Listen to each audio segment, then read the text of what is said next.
మాత్రం వాల్యూ లేకుండా పోతుంది. ఇలాంటి పైన మీ కామెంట్ ఏంటి? ఇంకా ఎన్నెన్నో చూస్తూనే ఉన్నాం మనం. ఇప్పటికీ కేసు హైకోర్టు దాకా వెళ్ళింది, ఒక కొదివికి రాలేకపోతుంది. ఇంకా మరి అతనికి ఉరి శిక్ష పడుతుందా, మరి ఎలాంటి శిక్ష పడుతుంది, దాని తర్వాత ఇంకా ఈ కేసులో ఎంతమంది ఉన్నారు అనేది ఇంకా బయట పెట్టాలి. దీన్ని సిబిఐ దాకా వెళ్ళింది. కానీ ఇది ఎన్ని రోజులు ఈ హడావిడి? మహా అయితే ఇంకొక వారం, మహా అయితే ఇంకొక 10 రోజులు.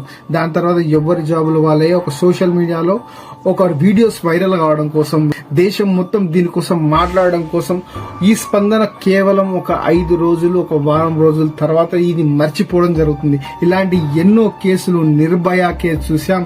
దాని తర్వాత హైదరాబాద్ లో శంషాబాద్ ఎయిర్పోర్ట్ దగ్గర జరిగిన ఇంకొక ఘటన చూసాం. సింగరేణి కాలనీలో చూసిన ఒక చిన్న అమ్మాయి పైన రేప్ చేసింది, ఇవన్నీ చూసాం.